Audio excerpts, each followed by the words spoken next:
Welcome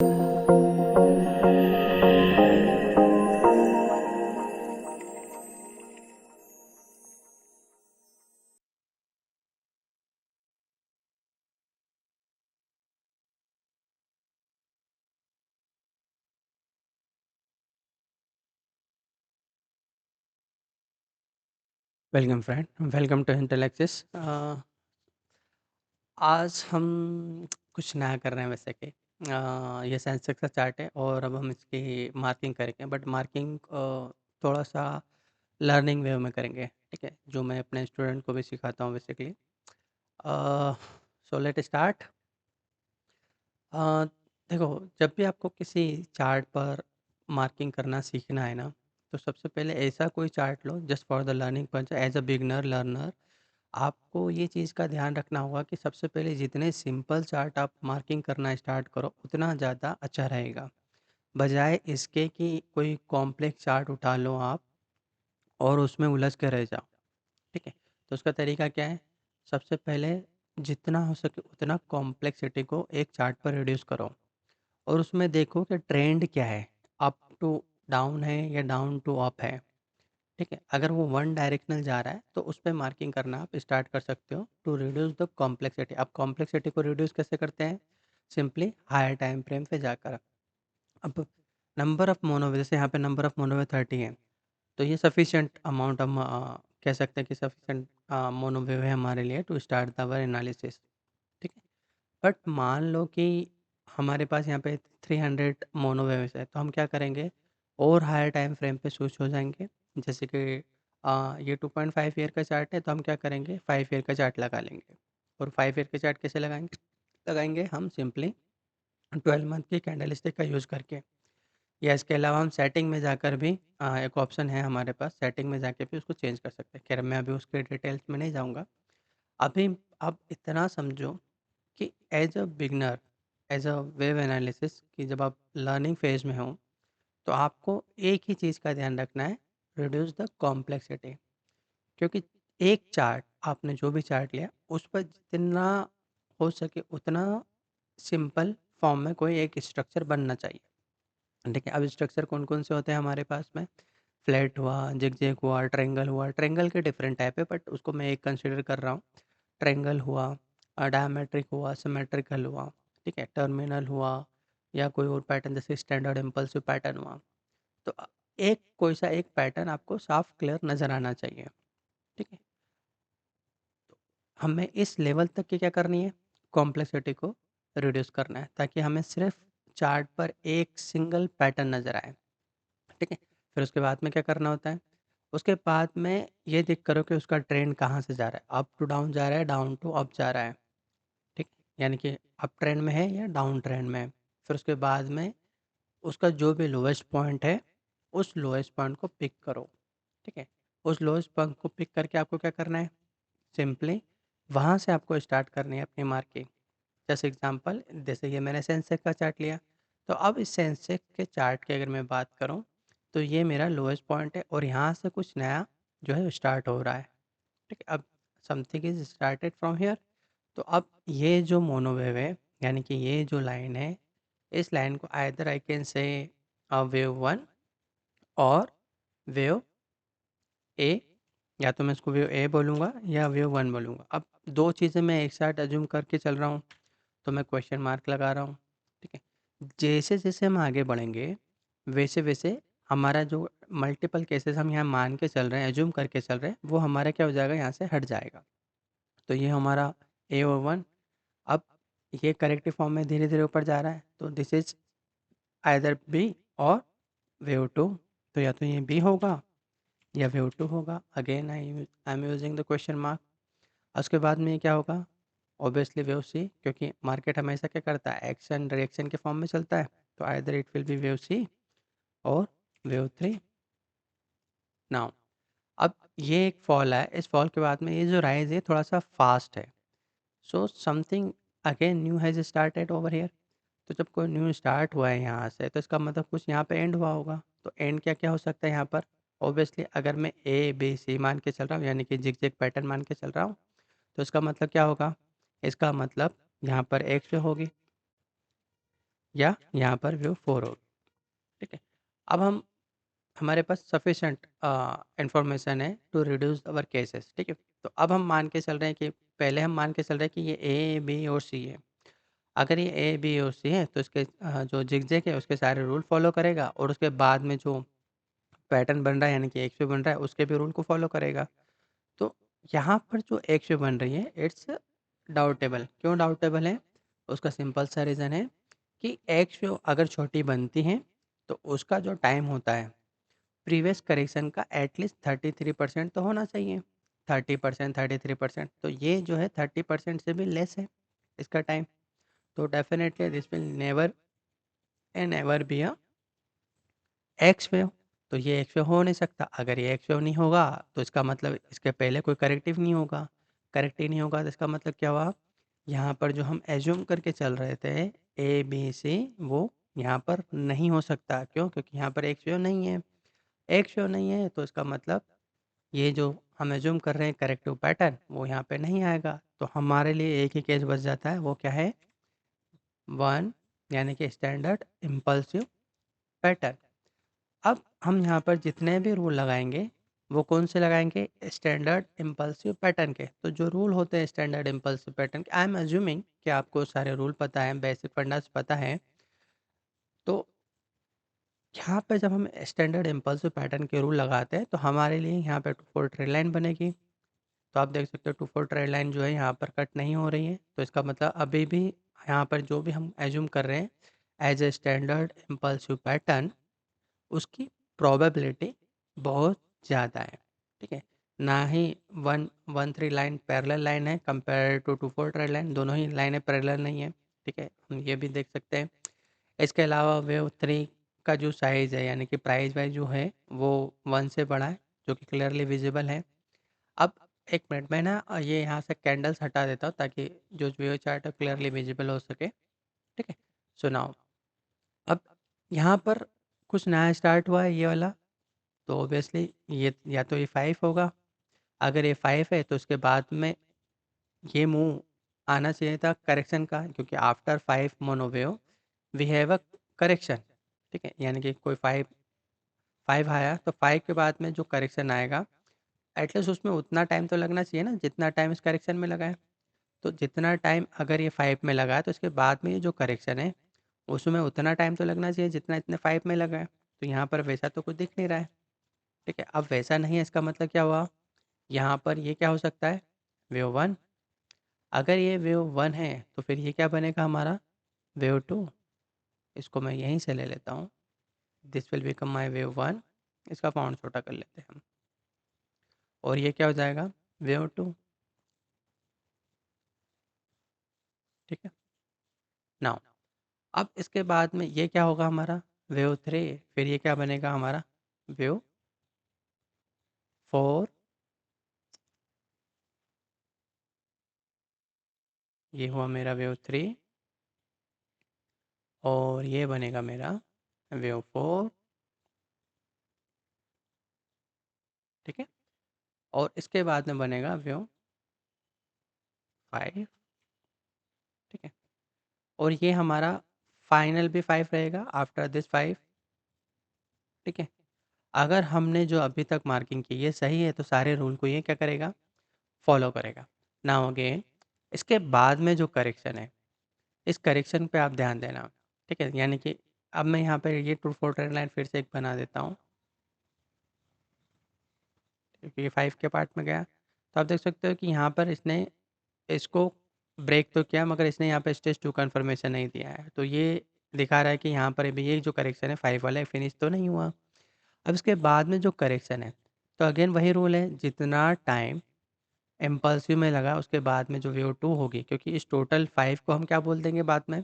one. तो जितना time one को लगा है उतना टाइम कम से कम टू को लगना चाहिए ना, क्योंकि ये वन है तो इसके बाद में जो टू है उसको मिनिमम टाइम उतना लगना चाहिए। सो अब उतना टाइम तो यहाँ पे लग नहीं रहा है। तो इसका मतलब क्या हुआ कि जो हम एज्यूम कर रहे हैं 5 4 3 2 1, ये यहाँ पर कुछ ना कुछ तो गड़बड़ है। अब इसका पैटर्न भी देख लेते हैं कि इसके बाद में जो पैटर्न बना है वो क्या बना है। इसका बाद में जो पैटर्न बना है, it look like a triangular pattern, it looks like a triangular pattern, but is it a triangular pattern और नॉट? तो उसका आंसर है बिल्कुल नहीं। क्यों? क्योंकि यहाँ पर अगर ये वेव ए है, ये बी है और ये सी है, तो wave C will never end ever be a smallest among A, C और ई। वेव सी कभी भी छोटा नहीं होगा कंपेयर टू ए, सी, ई के। तो ये कभी भी ट्रायंगुलर पैटर्न नहीं होगा। तो इसका मतलब जो हम एज्यूम कर रहे थे, वो यहाँ पर गलत है। अब ये गलत है तो इसका केस क्या बन सकता है? तो हमें थोड़ा सा रिवर्स जाना पड़ेगा। ठीक है? अब हम जब रिवर्स जाते हैं तो we have a concept of missing wave. ठीक है? हालाँकि ये चीज़ हम बहुत पहले ही भी बता सकते थे। जब मार्केट यहाँ पे था तो we can clearly live chart में तो हम इसको क्लियरली विजिबल है, but as a learning purpose मैं आपको सिखा रहा हूँ कि how we can easily identify missing wave और समथिंग। ठीक है? तो अभी मैं ये सब हटा रहा हूँ।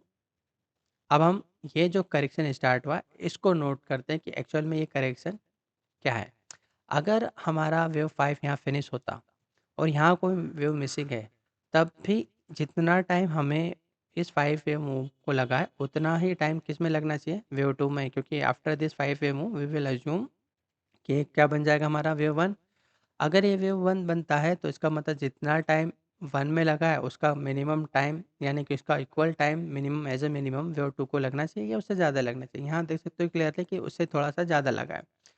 तो इसका मतलब क्या हुआ कि ये एक करेक्शन का कोई ना कोई पैटर्न होना चाहिए, प्लस जो भी यहाँ से स्टार्ट हुआ, वो यहाँ जाके एंड हुआ है। ठीक है? अब हम देखते हैं कि ये जो पैटर्न है, वो पैटर्न क्या है? ठीक है? अब ये ट्रायंगुलर पैटर्न हो सकता है क्या? लेट्स अज़्यूम कि ये ट्रायंगुलर पैटर्न है, तो अगर ये ए हुआ, ये बी है, ये सी है, ये डी है, ये ई है, तो अगेन वेव सी यहाँ पे जो बन रहा है, दिखाई दे रहा है, वो कैसा होगा? वो स्मॉलेस्ट होगा कंपेयर टू ए, सी। तो अगेन ये ट्रायंगल के रूल को फॉलो नहीं करता है। तो इसका मतलब अब हमारे पास क्या चॉइस बन जाती है? डायमेट्रिक और सिमेट्रिकल। तो डायमेट्रिक में कितने लेग होते हैं? 7। यहाँ पर कितने लगे? मैक्सिमम 1 2 3 4 5 6 और 7। और सिमेट्रिकल में कितनी होती है? 9। मिनिमम 9 चाहिए वहाँ पे सिमेट्रिकल में। तो ये सिमेट्रिकल नहीं हो सकता, राइट? तो अगर ये डायमेट्रिक है तो इसकी मोस्ट ऑफ द वेव में इक्वल अमाउंट ऑफ टाइम लगना चाहिए, जो कि डायमेट्रिक का रूल कहता है।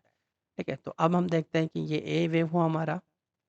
ए वेव, इसका टाइम इसके कंपेयर में, इसका टाइम इसके कंपेयर में, ठीक है? और इनका टाइम इसके कंपेयर में देखते हैं। यानी कि ये, ठीक है? अब ये 2 वेव बची है, उसका टाइम देखेंगे तो कैसे होगा? मैं इसको थोड़ा-सा बड़ा कर देता हूँ, ये, ठीक है? तो ये इक्वल है। तो आप देख सकते हो मोस्ट ऑफ द वेव यहाँ पे कैसी हो रही है? इक्वल इन टाइम, जो कि डायमेट्रिक का फॉर्मेशन दिखाती है।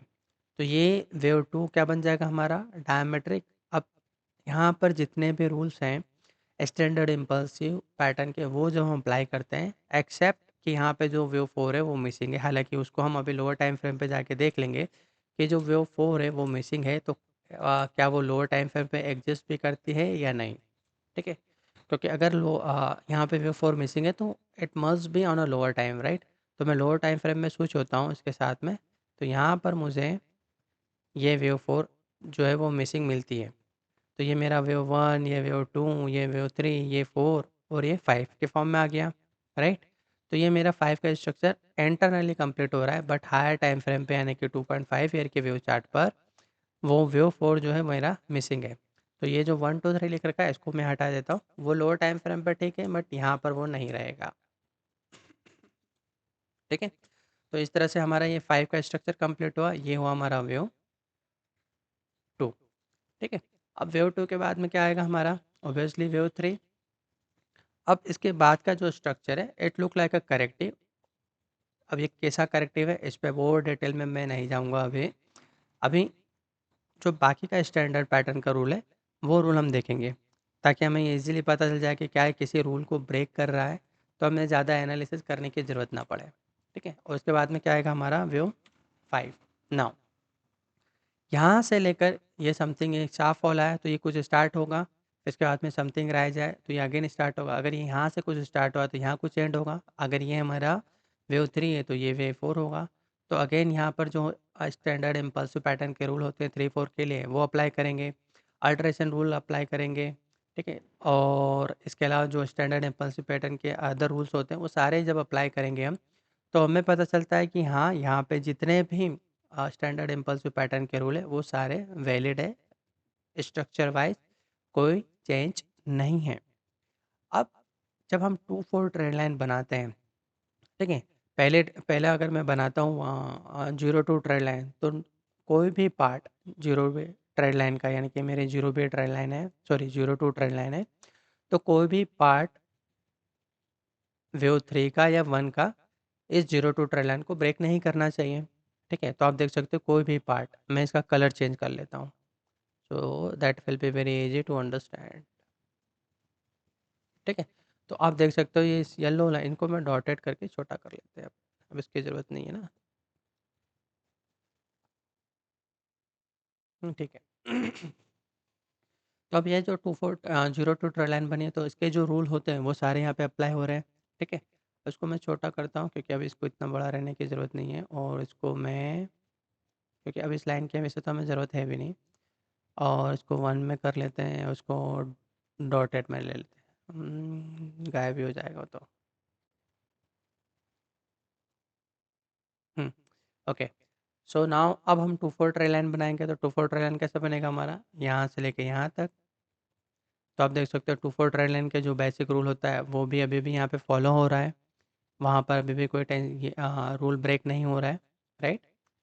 जब मैं 2-4 ट्री लाइन बनाता हूँ तो 2-4 ट्री लाइन के सारे रूल हैं हमारे पास, और ये इस तरह से 1-3 ट्री लाइन। तो 1-3 ट्री लाइन 2-4 ट्री लाइन के पैरेलल में भी नहीं है, राइट? ये ऐसा रहेगा। ओके। हुँ। अब आता है कि वेव 1 जो है मेरा वो सबसे बड़ा है कंपेयर टू वेव 3। अगर ये स्टैंडर्ड इम्पल्सिव पैटर्न है तो वेव 5 को वेव 3 से बड़ा नहीं होना चाहिए, राइट? अब वेव 5 मैक्सिमम कितना जाए कि ये जो हमने रूल बनाया, यानी कि जो हमने पैटर्न आइडेंटिफाई किया as a standard impulsive pattern, ये ब्रेक हो। तो ऐसा कौन-सा पॉइंट होगा जहाँ पर हम गलत साबित हों, ठीक है? तो वैसे आप ये मैग्नेट ऑन करके एग्ज़िट पॉइंट निकाल लेना। तो मैं यहाँ इस पॉइंट से, एक रैंडमली पॉइंट है ये, स्टार्टिंग पॉइंट है, इसको एग्ज़ैक्ट नहीं ले रहा हूँ मैं, ऐसे ही ले रहा हूँ। 1 और ये 3, तो वेव 5 मेरा वेव 3 से बड़ा नहीं होना चाहिए, तो ये स्टार्टिंग पॉइंट हुआ मेरा, राइट? तो 100% कहाँ निकल के आ रहा है? वो यहाँ निकल के आ रहा है। तो इससे पहले ही हमारे मार्केट में कोई ना कोई फॉल स्टार्ट हो जाना चाहिए, यानी कि इस वाली रेड लाइन के पहले। तो ये कितने पे आ रहा है? 1,93,000, यानी कि 1,90,000 के आसपास भी मान लें, कोई दिक्कत नहीं है। तो सेंसेक्स है हमारा मैक्सिमम 1,90,000 के आसपास तक जा सकता है इसी वेव में, ठीक है। अब ये मैक्सिमम का टारगेट हुआ कि इतना जा सकता है। अगर इससे ऊपर जाता है तो जो हमने एज्यूम किया ना 1 2 3 4 5, ये स्टैंडर्ड इम्पल्सिव पैटर्न नहीं होगा। फिर इसके बाद में जो करेक्शन आएगा, तो उसको पहले हम क्या करेंगे कि भाई जो करेक्शन आएगा, इस 5 मूव को हम क्या बोल देंगे?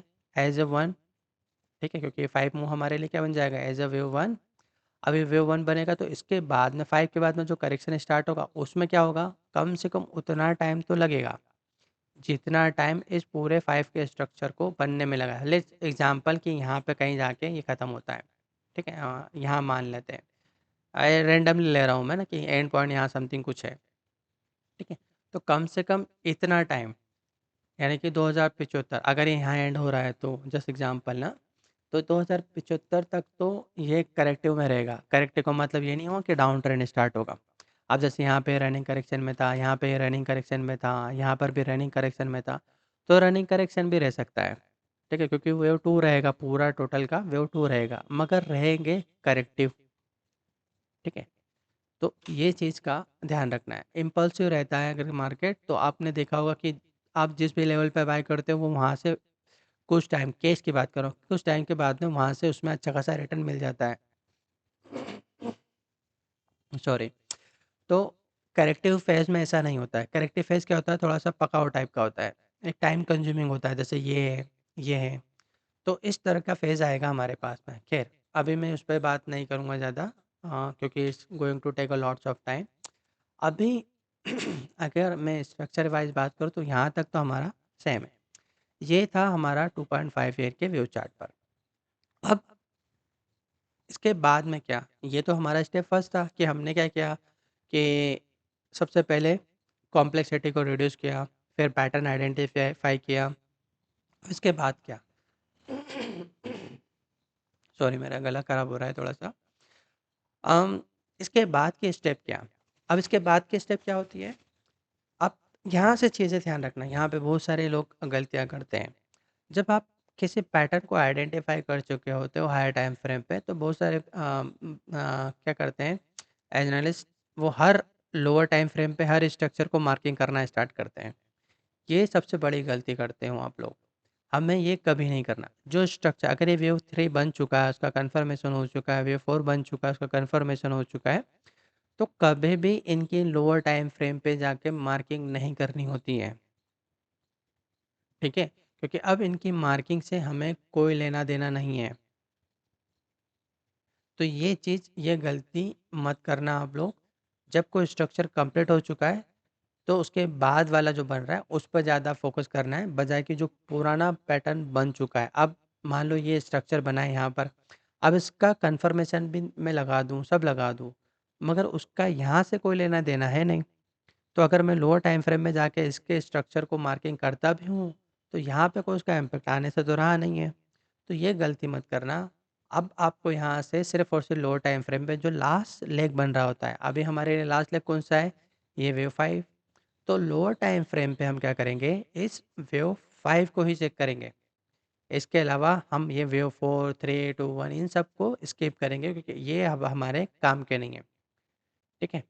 जो काम था उसका फिर सिर्फ़ इसी टाइम फ्रेम में था। अब लोअर टाइम फ्रेम में हमारे लिए जो काम की चीज़ें हैं, वो सिर्फ़ ये वाला स्ट्रक्चर है, यानी कि last leg. To identify its end point, इसका जो एंड पॉइंट है, वो आइडेंटिफ़ाई हम कर सकें। ठीक है? अब वो आइडेंटिफ़ाई कैसे होगा? सिंपली लोअर टाइम फ्रेम पे चलते हैं यहाँ से हम। नाउ आप यहाँ से देख सकते हो कि यहाँ से जो स्ट्रक्चर है, ये काइंड ऑफ एक सिंगल वेव रहेगा मेरा। इसके बाद में ये अनदर वेव का स्ट्रक्चर बन रहा है जो कि अंडर प्रोसेस है। अब इस स्ट्रक्चर को ध्यान से देखना, ठीक है? अगर ये यहाँ से एंड पॉइंट होता, तो ये जो काइंड ऑफ ये 2-4 ट्रिलियन का वैसे तो कन्फर्मेशन स्टेज 1 का कन्फर्मेशन आ जाता, बट ऐसा नहीं हुआ है। यहाँ पर इसने ये टाइम कंज़्यूम करना स्टार्ट किया। तो ये जो वेव बनेगा मेरा, इसको मैं डायरेक्टली ले रहा हूँ। This will become my wave 1 और ये पूरा स्ट्रक्चर अभी वेव 2 का फिनिश नहीं हुआ। ये वेव 2 बनेगा, वेव 3, 4 इस तरह से जाएगा और जब ये 5 खत्म होगा तो ये मेरा 5 खत्म होगा और जब ये 1 5 खत्म होगा तो ये मेरा 1 खत्म होगा। ठीक है? This will be the end of the 1 and then उसके बाद में लॉन्ग लॉन्ग करेक्शन स्टार्ट हो जाएगा। नाउ ये जो 1 है हमारा, इस 1 के बाद में क्या ये 2 फिनिश हुआ है? तो अब हमें फ़ोकस करना है सिर्फ़ ये 2 वाले स्ट्रक्चर में। अब ये 2 वाला स्ट्रक्चर क्या बन रहा है? तो इस पे फ़ोकस करें, तो this will be like wave A और ये wave C, sorry wave B and it will be again एक फॉल जो आएगा वो हमारा क्या बन जाएगा? Wave C. तो मैं इसको यहीं पे अगर मार्क करूँ तो this is my wave A, B और सी। नाउ अब हम सिर्फ इस वाले स्ट्रक्चर को लोअर टाइम फ्रेम पे देखेंगे और देखेंगे कि क्या व्यू बी फिनिश हुआ भी है या नहीं। ठीक है, तो let's switch to the lower time frame. जब हम लोअर टाइम फ्रेम पे जाते हैं तो यहाँ पर हम वैसे वीकली टाइम फ्रेम वाला चार्ट यूज़ नहीं करते हैं, डेली टाइम फ्रेम वाला चार्ट यूज़ करते हैं और सिर्फ उसी स्ट्रक्चर पर हम काम करते हैं बेसिकली क्योंकि ये मंथली चार्ट है। अब मंथली चार्ट के लिए कभी भी हम वीकली कैंडलस्टिक चार्ट का इस्तेमाल नहीं करते क्योंकि ये स्ट्रक्चर को ख़राब करता है। ठीक है, उसका लॉजिक कंप्लीटली डिफरेंट है। खैर वो अभी यहाँ पे डिस्कशन का पॉइंट नहीं है। द पॉइंट इज़ कि एक सेकंड, जो मैंने मार्किंग किया है इसको लोअर टाइम फ्रेम पे ले लेते हैं, अदरवाइज़ ये वहीं रह जाएगा। आ रहा है। ऑल टाइम फ्रेम पे कर लेते हैं इसको या लोअर टाइम फ्रेम पे लेते हैं, ऑल लोअर टाइम फ्रेम। हुँ, तो जब हम लोअर टाइम फ्रेम पे जाएँगे तो क्या होगा हमारा structure? This is my A view जो कि एक एक्सपांडिंग ट्रायंगुलर पैटर्न बना है। आप चाहो तो इसको मार्क कर सकते हो। अगर मार्किंग इसको हम थोड़ा-सा साइज वाइज बड़ा कर लेते हैं, इसे भी हम कुछ ऐसा कर देते हैं, ठीक है, जस्ट फॉर नाउ। अब ये जो एक्सपांडिंग ट्रायंगुलर पैटर्न बना है, आप चाहो तो इसमें भी कन्फर्मेशन रूल लगा सकते हो, आपको समझ में आ जाएगा कि क्या इसके बाद में करेक्शन आना था या जो भी था। खैर, अभी हम उस पर डिटेल में नहीं जाएंगे। जो छोटी सी चीज़ है यहाँ पर, वो मैं मार्क कर देता हूँ, ए बी सी डी और यही, ठीक है। ये जो स्ट्रक्चर बना है मेरा, ये सिर्फ और सिर्फ ये ए का है। नाउ ये जो स्ट्रक्चर बन रहा है जो कि मेरा जिग जैग का पैटर्न है, ये व्यू भी है जो कि अभी यहाँ पे फिनिश नहीं हुआ है, ठीक है। क्योंकि अभी यहाँ पे अगर मैं जीरो पे ट्रेड लाइन बनाता हूँ तो इसका कोई कंफर्मेशन यहाँ पे स्टेज वन वाला तो दिख नहीं रहा है, तो अभी मेरा व्यू सी स्टार्ट नहीं हुआ है। तो लेट्स से कि ये कब फिनिश होता है, बट जब भी ये फिनिश होगा तो वेव भी फिनिश होगा, तो एक फॉल हमारे लिए स्टार्ट हो जाएगा जो कि वेव सी का होगा। और फिर वेव सी का जो टाइमिंग रहेगा उसको कंपेयर करेंगे हम किससे, इस पूरे स्ट्रक्चर के साथ में, ए बी और सी। तो यहाँ पे हम फिर फ्लैट का रूल लगाएंगे, फ्लैट अगर नहीं मिलता है तो इसका मतलब ये फिर ट्रेंगुलर फॉर्म में जाएगा। ये जैसे जैसे मार्केट आगे बढ़ता जाएगा, स्ट्रक्चर बढ़ता जाएगा, हम उसको आगे इजीली प्रेडिक्ट कर सकते हैं। बट अभी के लिए यहाँ पे हमारे पास इतना ही स्ट्रक्चर है, तो what what it is, it's look like wave A B और सी। तो अभी वेव जो ये वाला स्ट्रक्चर जो है फिनिश नहीं हुआ है। इसके बाद में हम चाहें तो इसका लोअर टाइम फ्रेम पे जाएंगे और ये जो वेव सी बन रहा है इसका एंड पॉइंट हम निकाल सकते हैं, ठीक है। अभी मैं लोअर टाइम फ्रेम पे ज़्यादा मार्किंग नहीं कर रहा हूँ। अगर आपको जानना है तो वैसे तो मैंने फोरकास्टिंग, मेरी जो सर्विस है उसमें मैंने डिटेल में ये सारी स्ट्रक्चर ये सब मैंने डिटेल में डिस्कस किया हुआ है। आप वो ज्वाइन कर सकते हो। वैसे वैसे एक काम और कर सकते हो, ये जो सब्सक्राइब का बटन है उस पर सब्सक्राइब करो, वीडियो को लाइक करो। वैसे मैं बोलता नहीं हूँ क्योंकि I am not a YouTuber, मुझे बनना भी नहीं था यूट्यूबर और बनना भी नहीं है। Let's see how many people like this video. All the best, bye.